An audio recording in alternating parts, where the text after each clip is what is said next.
the harsh reality is that Russia is struggling at the moment. It can't sustain the war that it's currently got. The financial pressures, the sanctions from the West are having an impact, not as much as we'd like, but are having an impact. And bluntly, there's already been lots of mumblings back in Russia about the young conscripts being sent into fight. They're not being meant to have been sent to fight. The number of bodies that are returning home, the high levels of casualties. So in a way, Russia probably will want the war to be brought to an end, and it will see it as success. It will have seized the Donbass, the land bridge, and secured the future of Crimea, and most important, the port of Sevastopol. I think what's more worrying is the longer term. Does this mean Putin's ambitions over the rest of Ukraine will have been sated? Almost certainly not. Putin has said he'll hold talks with Trump.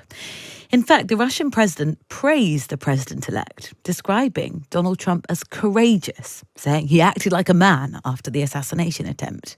He's also welcomed Trump's promise to bring an end to war in Ukraine. It's something Donald Trump has talked about at some length. He's previously professed his confidence in resolving the conflict. If I'm president, I will have that war settled in one day, 24 hours. How would you settle that war in one day? Because I'll meet with Putin, I'll meet with Zelensky. They both have weaknesses and they both have strengths. And within 24 hours, that war will be settled. It'll be over. It'll be absolutely over. Do you want Ukraine to win this war? I don't think in terms of winning and losing. I think in terms of getting it settled so we stop killing all these people and breaking down this country. Well, that topic was the focus of the European Security Summit yesterday in Budapest, as the future of US support and military aid to Ukraine now has a question mark over it. President Zelensky warned that any concessions to Putin would be suicidal. Sean Bell, the military analyst and host of the Red Matrix podcast, is here. Sean, good morning. Good morning to you, Rosie. This meeting that might take place between Donald Trump and President Putin, how might that go? What a great question for a morning. I think I've been around, we've got a few grey hairs here. Trump in his first term said he was going to build a wall with Mexico, he was going to bring peace to the Middle East, and he was going to tame North Korea's leader.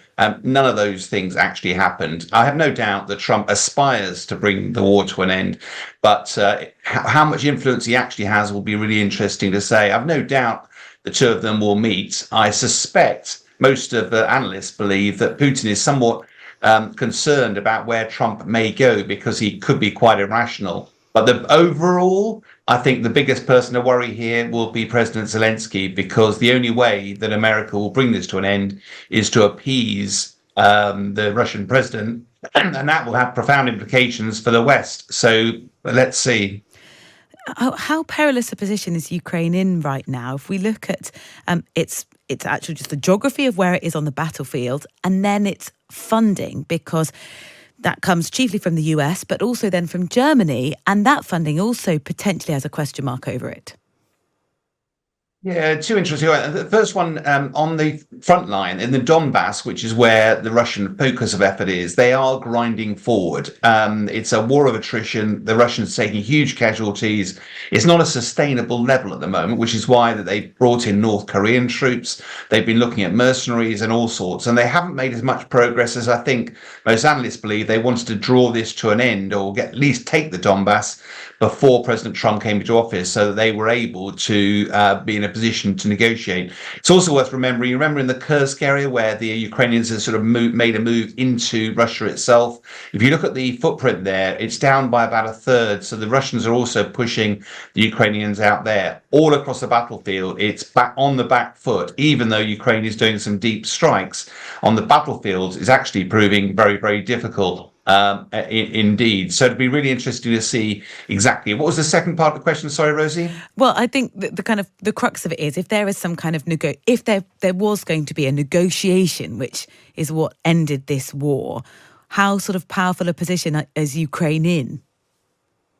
Well, yeah, not very, and that's where Europe gives about the same amount of money as the US does. The big difference is the US provides a hell of a lot more direct military assistance. And that's what President Zelensky and his forces desperately need. If that tap was turned off, things would look incredibly difficult. In terms of money, the one I would pick you up on, though, is Germany. Although the amount of money that Germany is committing to Ukraine appears to have dropped significantly, you must remember that is partly because the assets that have been frozen by Russia, they're aiming to use the interest on those assets to replace financial donations from individual nations. So I suspect the maths, when I've looked at it, it looks like the total amount of money remains about the same. It's just that individual countries are providing less. But the bottom line is, I mean, I was out in Ukraine only about 3 or 4 weeks ago, and the shops are full. There's money flowing. It's just the military equipment that they need. That's not just, but that's the primary focus of what Ukraine needs. And if America stops providing that, and that's Trump loves to do a deal, frankly, and he will be going, right, if I stop the flow of aid, I can stop President Zelensky fighting. The question is, what do I have to give President Putin to stop the war? And most believe that means ceding territory, giving up the Donbass, the land bridge, and Crimea. And of course, that might well bring the war to an end. But one of the key messages that I was given by the Ukrainians when I was out there is that they've been fighting Russia for 300 years. Russia's been trying to knock out their people, their culture, their cities, their language. They said, do you really think that a Western politician in 24 hours is going to stop a war of 300 years? And I felt humbled. So I don't think you're going to actually stop the root causes of the conflict, but it might bring a temporary peace in Ukraine. Yeah, you talked about, well, what could be on the negotiating table. Putin's given no sign that Russia's prepared to soften demands for Ukraine to cede land, give up NATO ambitions. I mean, where might Putin move to mean that some kind of deal could be brokered? Well, yeah, I mean, I think you're right. I think the harsh reality is that Russia is struggling at the moment. It can't sustain the war that it's currently got. The financial pressures, the sanctions from the West are having an impact, not as much as we'd like, but are having an impact.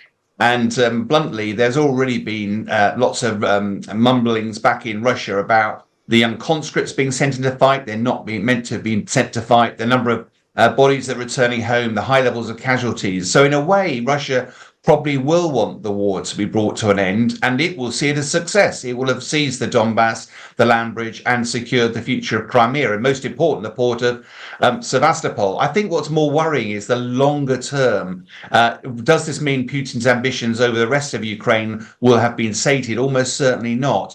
And I doubt if Putin would allow Ukraine to form part of NATO. But it does mean that the long-term security of Ukraine, though, has to be also on the table, because Ukraine won't accept a spoken word from Putin or a signature on a bit of paper. We don't have time now, but the Budapest Memorandum of 1994, that was meant to give Ukraine absolute guarantee of its sovereignty. 20 years later, Putin ripped it up. So there will have to be some form of security offered, and I suspect bilateral or trilateral alliances with the West might form part of the basis of that negotiation.